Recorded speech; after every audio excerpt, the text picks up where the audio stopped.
highlighting this question of reading is that if it's not too early to be giving you revision tips, it's obviously too early to be giving you revision tips because we haven't done anything. I would suggest that as you take notes, both from the seminars and from your own readings, and consolidate them, take notes also of the things that you think about the material. So obviously you're going to need to know what the Trademark Act says. You're going to need to know the facts of Arsenal and Reed. By the time you finish this year, you'll feel sick to death probably of Arsenal and Reed the case. So the key here is, also L'Oreal and Barreau. The key is that as you're reading, you don't necessarily have to do this every week, but as you go along, write down what you think about the things that you're reading about. Do you agree with the reasoning of the cases? How can you contrast the cases to each other? This is going to be particularly helpful because the kind of coursework you're going to get and the kind of exam answers you're going to have to answer are going to be asking you to do exactly that.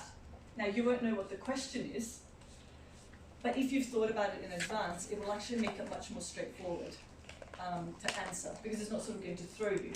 When it says, critically assess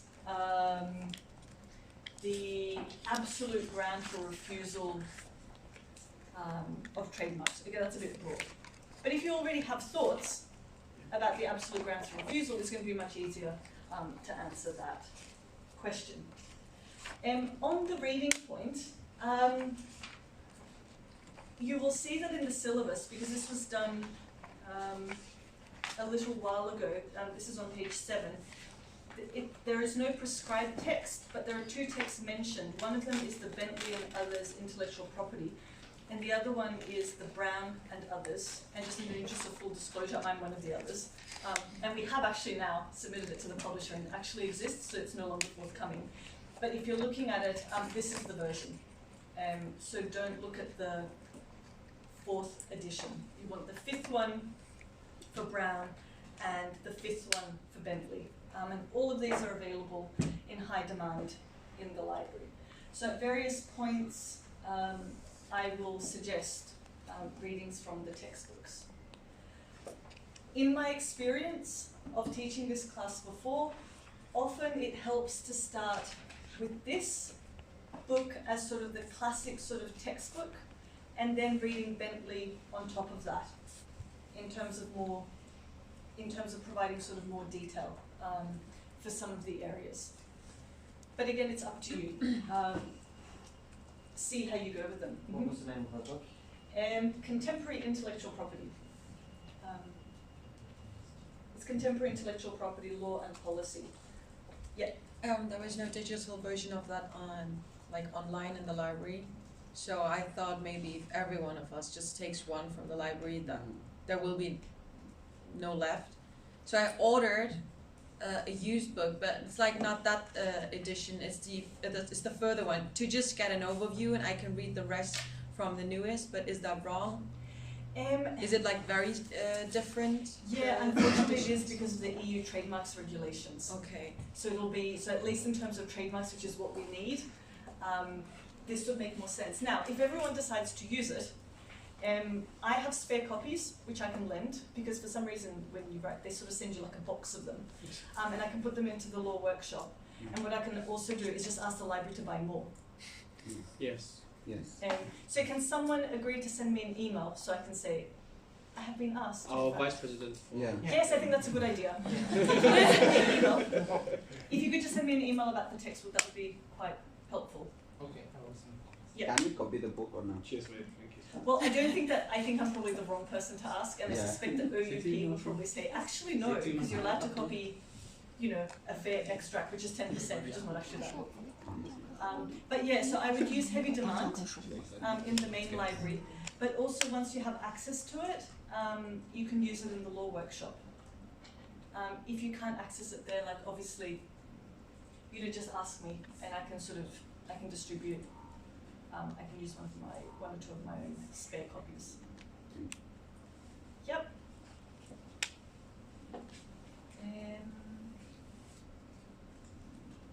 Right. Okay, so no other questions about the reading? No? Excellent. So like I mentioned, we're going to be looking at what brands are for next week, and I've put in a starred reading. The starred reading is the reading that you really want to do to be able to participate. The other things you can do later. So it's a really easy, fun to read article if you haven't read it already. It's a Jessica Lippman piece called Breakfast with Batman, which is actually kind of as fun as it sounds. It's really good in terms of sort of encapsulating ideas around sort of branding and trademarks and legal protection. We'll then move on to the 4 seminars on trademarks, and then the 1 seminar on passing off. And this, like I said, will sort of set us up for the next year. In semester 2, we're going to be looking at a number of themes, things like the protection of brands on the internet, the individual as a brand, which we'll hopefully get a chance to talk a little bit about today. We're going to look at sort of brands and freedom of expression, geographical indications, and that sort of thing. If there is something that you are very, very keen should be covered, perhaps instead of one of these, I am willing to consider this. If there's something over the course of this semester that you're particularly interested in, we have a bit of flexibility next term, because next term you're going to be doing a lot more sort of independent learning. So if there's sort of a groundswell of opinion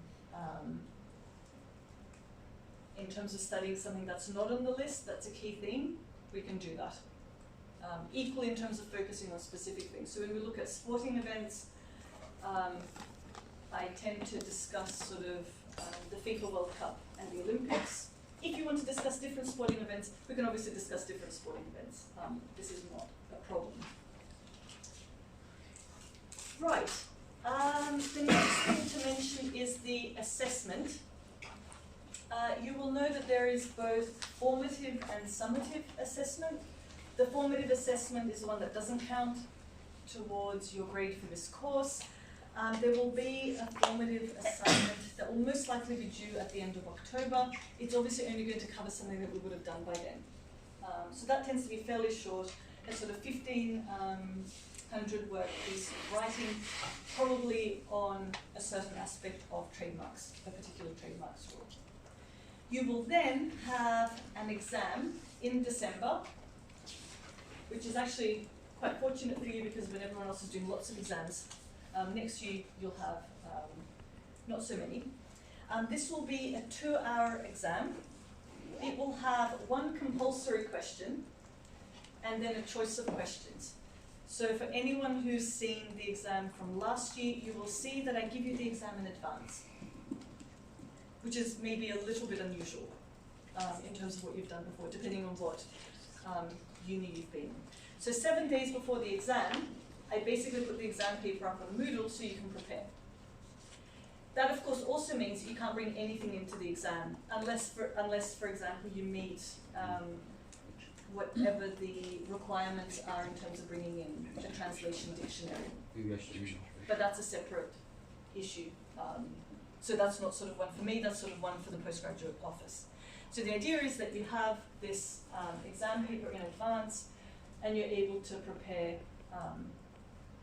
the questions. It'll be interesting. You know, I can't obviously, the moment I release it, I can no longer answer any questions about it. It's like you're already under exam conditions. So this again is warning that if you have any questions, you need to ask me before I release the exam. Yes, like now we'll be fine. Now is before the exam. So we won't even have a dictionary in the exam because we already prepared before? No, see, I'm not sure. I think that you can, but I think that there's a particular form that you have to fill out with the postgraduate office that says, this is my dictionary, and I think it has to be word for word. So it can't be Explanations or anything? Yeah, it can't be a legal dictionary, it can't be explanation. It's literally, this is the German word, this is the English word, and vice versa. But anything else, no. You won't be able to bring it in. So this exam Yes, it'll be 2 hours. You'll have that done. That's 50% of your course. So the year is exactly broken up, half and half. Next term, you have an essay. That's also worth 50%. It's 4,000 words. Now, the thing that's a little bit tricky about this is that you're going to have to do some of the work on choosing the question yourselves and formulating it. This is quite an intensive process, potentially, which is why the question will be linked to your group presentation.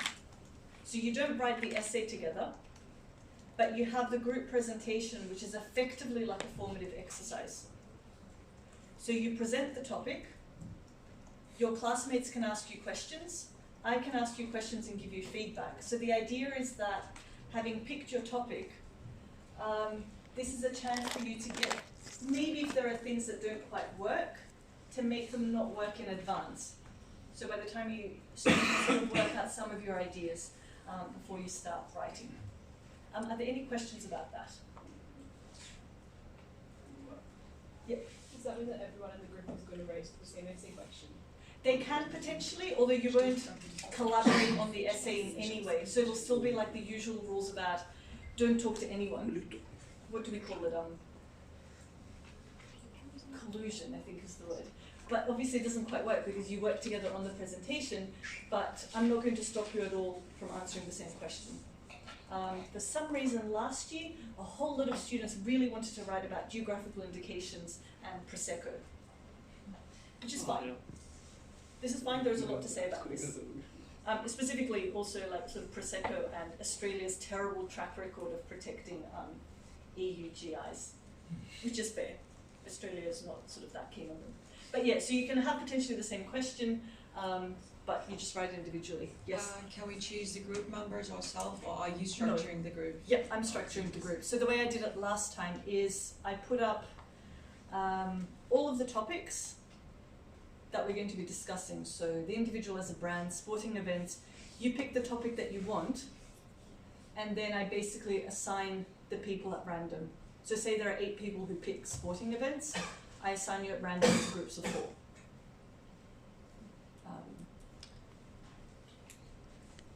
Anybody else? Is the exam online or we have to take a hard copy? Oh, it'll be online. I will put it Online. on Moodle. Okay. And Yep. then we can choose like any question we want. What is From Not for the section? first one, No, for the okay. second part only. The second part. Yep. Okay. So I think from last year, I think there was a choice of 5 questions. So should we do it like and hand it back, or we do it just online and submit Oh, online? no, you'll go actually into an exam hall with an Okay. invigilator.